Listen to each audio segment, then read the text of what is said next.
Are you interested in learning how to practice mindfulness of breathing? In today's video, I'm going to get into the first part of the practice of mindfulness of breathing as set out in the early Buddhist texts. That is, the aspects having to do with body and the aspects having to do with feelings. I'm Doug Smith of the Online Dharma Institute. That's onlinedharma.org, where you can gain videos, courses about early Buddhist Dharma. If you're new to this channel and interested in living a wiser and a kinder and a calmer life, consider subscribing to the channel and click the bell down below if you want to receive notifications when I come out with these new videos. So many of us, when we first enter into the question of meditation or Buddhist practice, Buddhist meditation, we may be introduced to it through a practice of mindfulness of breathing. We'll be told to sit down in a comfortable place, to follow the breath, perhaps to count the breath, something like that. And that'll be basically our introduction. So we'll follow the breath going in, the breath going out, and we'll spend some time in that kind of practice. And that is indeed a very good practice. However, if we look at the origins of this practice, we'll find that the Buddha had quite a bit more to say. Indeed, the deepest origins of this practice are probably lost in the mists of time. It may go back, indeed almost certainly does go back, to pre-Buddhist practices involved with some sort of esoteric idea that the breath is somehow an indicator of the soul. It is the breath, after all, that keeps us alive. And so this focusing on the breath is sort of a way of focusing on ourselves or our innate souls. That was probably some of the origins of this practice well before the Buddha's lifetime. However, in the Buddha's own description in the Dharma, we find a number of different accounts of mindfulness of breathing, and one in particular that's really quite famous, where the Buddha sets out this practice of mindfulness of breathing. And Bhikkhu Analayo, who is a very accomplished scholar of early Buddhism, has done a comparative study of this sutta in a recent book of his called Mindfulness of Breathing, which I'll leave a link to down below in the show notes if you want to see the book. It's highly recommended. And in any event, so what I'm going to do is to go through what these steps are, because the Buddha gives 16 steps or 16 aspects to our practice of mindfulness of breathing. And these 16 aspects follow along the path, we might say, that comes from mindfulness practice generally. Mindfulness practice generally is set up in 4 what are called foundations. There are different ways of translating the term, the Pali term. It doesn't really matter for us, but any of it, 4 different aspects of mindfulness practice generally.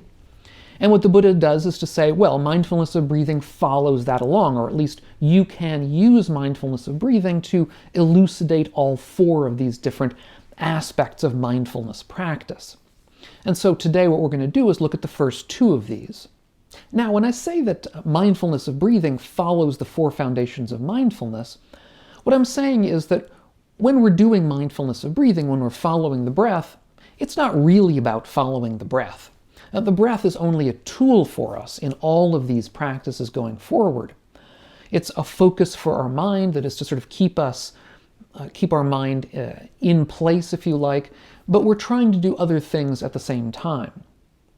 And so we begin with the body aspect of mindfulness of breathing, where we come to know our sort of embodied nature. That is generally how the Buddha begins mindfulness practice, is mindfulness of the body.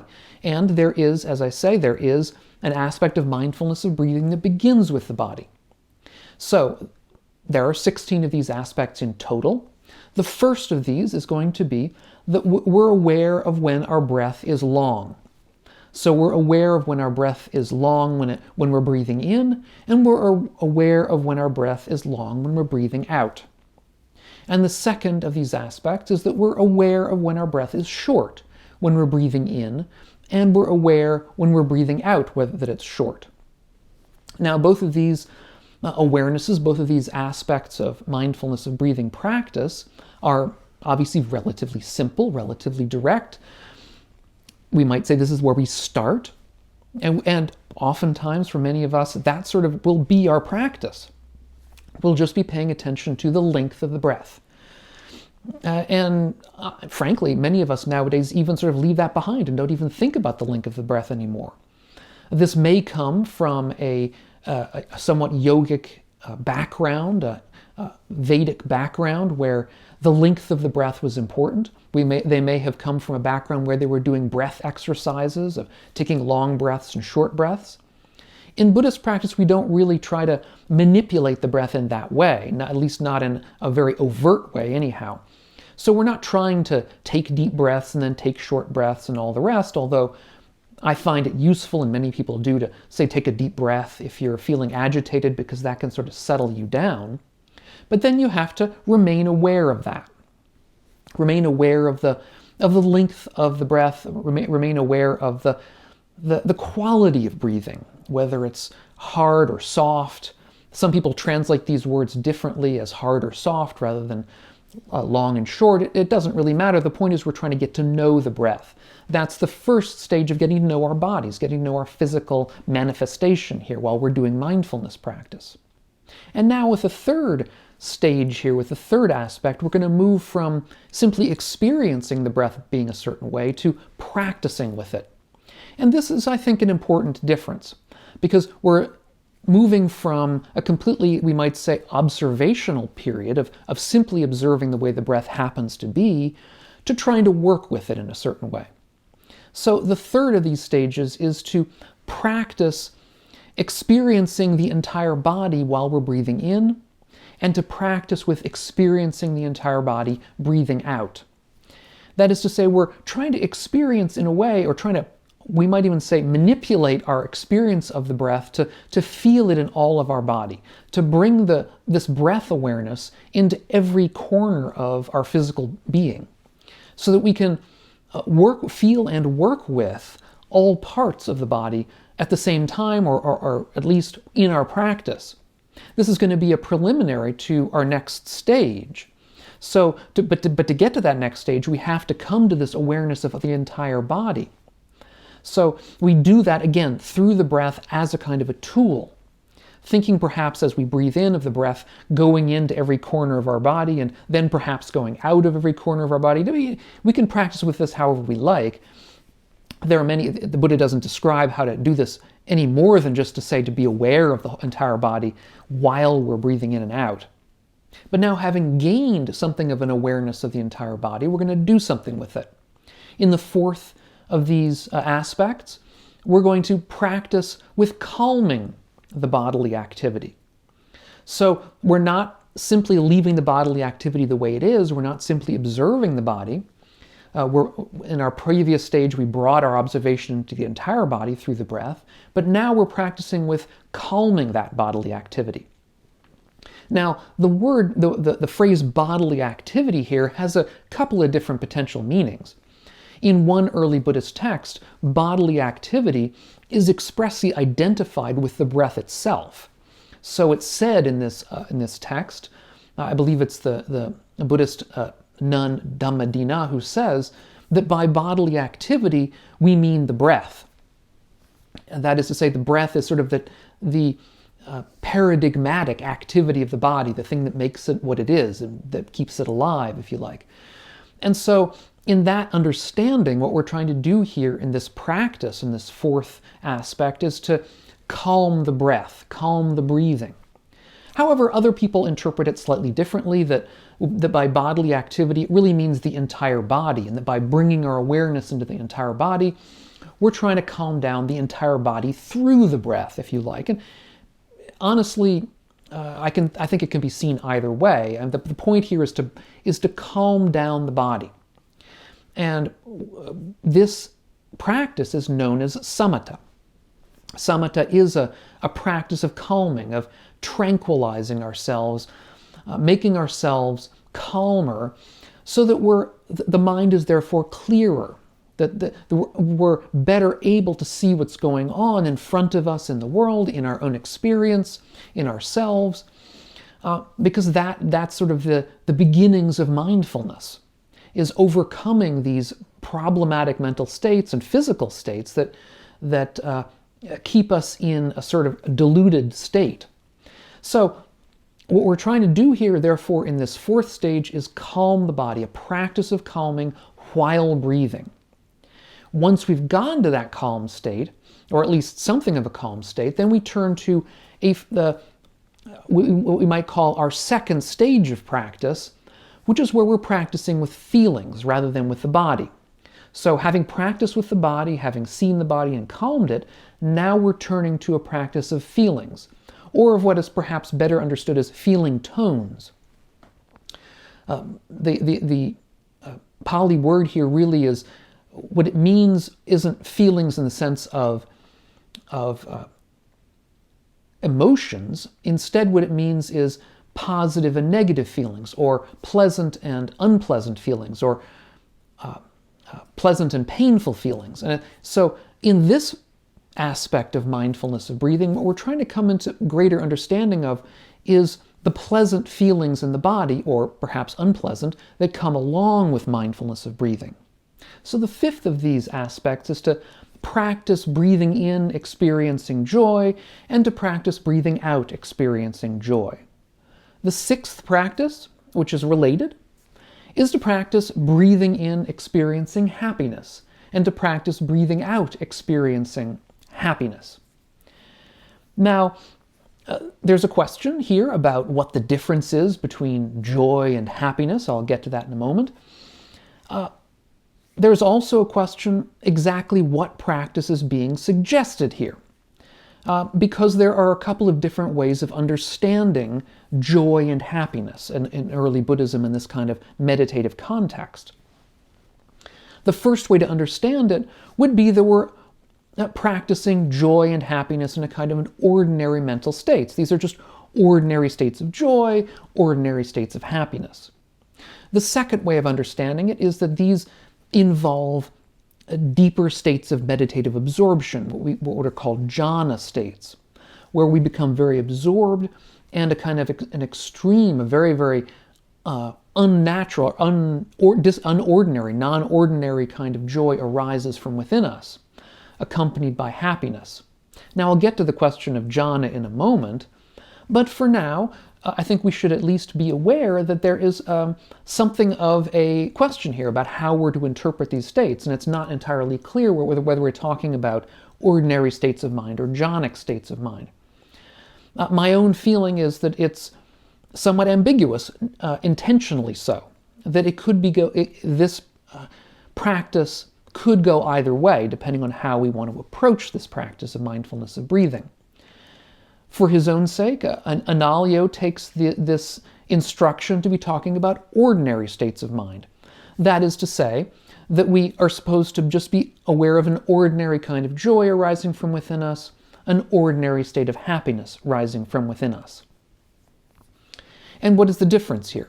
Well, joy is a more active state of mind. It's more, if we might say, lively. It's the kind of state of mind that, let's say, brings a smile to our face in an important way, sort of an immediate way. Happiness, on its by distinction, is a relatively more placid state of mind. It's something that's, we might say, a more baseline state of how we feel in the moment, happy or not. And so these, as a result, should be understood. They're subtly different, but they're importantly different within a Buddhist context, to see the difference here. We might know that the great meditation teacher, Zen meditation teacher Thich Nhat Hanh, talks about how when we practice mindfulness meditation or mindfulness of breathing, which is what we're doing now, we should try to practice it with happiness. And he suggests putting a small smile on our face. A smile might not ordinarily be there, but he says when you do meditation, practice with a smile. Put a smile on your face and try to allow that to help you to feel that kind of happiness. The point here, and it's one that Analayo also makes in the book, is that by getting into a meditative state like this, a calm state where we're focusing on the present moment, we're leaving behind the past and the future, we're leaving behind our ordinary worries, we're leaving behind our obsessions and our ruminations and these difficult and worrisome states of mind that we often get ourselves in. And when we do that, when we lay those burdens aside for at least a time, we'll find a joyous state can arise. An ordinary kind of joyous state of being happy that we're unburdened for a time, that we're only right here in the present moment, that we can be happy right here, that right here and right now things are quiet, things are calm, there's nothing to worry about right here. And, we can get to those worries at a later time when we're not doing the meditation anymore, let's say. And being in such a state of mind of laying down our burdens for a time simply is the kind of state of mind in which joy and happiness can arise on their own if we let them. And so this is the kind of practice that Analayo believes the Buddha is talking about here, and I would tend to agree. Now, these may also refer to states of jhana, as I've mentioned before. That is, deeper states of absorptive meditation, where the mind is really quite absorbed in its own meditation object of a certain kind, or at least more outside of the ordinary kind of world, more outside of ordinary states of mind. And if that is the way we're going to be pursuing our meditation here, if we're going to be using mindfulness of breathing in order to get us into these deep, deep states of absorption, then we will be leaving mindfulness of breathing aside. For our purposes in this lecture, we're going to, we'll have to bracket that possibility, but we have to open it up as a possibility if that's the way we want to pursue the practice. But to continue on with the practice of meditation of breathing, the seventh aspect here is going to be breathing out, experiencing the mental activity. So we're turning from the joy and happiness into just a general experience of our own mental activity. What Analayo suggests here is that in this description, what the Buddha is suggesting is that we come to experience and be aware of the positive and negative kind of states of mind that are rattling around within us. Our pleasures and our pains that are agitating our mind in a certain way. So we have to understand that pleasures also can agitate the mind. Joy in particular, this state of joy, is understood to be a somewhat agitating state within Buddhism. And of course, pains, discomforts can also agitate the mind. And so what we're doing here is we're turning from the joy and happiness, which are still, let's hope, with us, just to a broader awareness of the state of our own minds, of what is pleasurable and what is unpleasurable, the kinds of things that are agitating our mind even in a subtle way while we're doing the practice. And having gotten to know and see more directly those states of mind that are agitating us a certain way, we turn to the eighth aspect of practice and mindfulness of breathing, which is to practice calming these mental states. So we practice calming them breathing in, we practice calming them breathing out. The point here is that, I should say, this stage is, of course, a kind of a recurrence of the fourth stage in mindfulness of the body, having to do with breathing, where we were calming the bodily states. We're calming the breath, we're calming the body. Here we're calming the mind. And these are going to be subtler states that we'll be calming down. I mean, the bodily states are somewhat grosser, somewhat more active, we might say, perhaps even somewhat easier to calm down, maybe. Mental states may be subtler, more difficult to calm down, but they're still there, they're still agitated in a way. And so here in this stage, we're practicing calming these down. Now, another point that Analayo also makes in the book, which I think is very good, is that we're not trying to end all thought here. We're not trying to calm everything down to zero. That's not the point. The point is rather to let the mind become clear so that we can see more clearly, so that we can continue on with our mindfulness practice, which is best done with a calm and clear mind. Now, of course, it's also done with a calm body, with calm breathing and a calm body, because the body will reflect upon the mind. So we've calmed down the body, now we've calmed down the mind. That's where we are in this kind of process of mindfulness of breathing.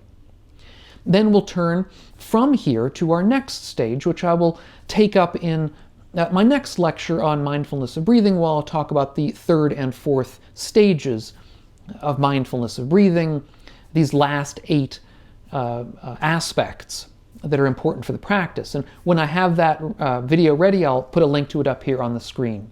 If you're getting something out of these videos, though, check out my Patreon page. Please take a look and see if you want to join us. Thanks so much, and we'll catch you on the next one. And meanwhile, all of you, be well.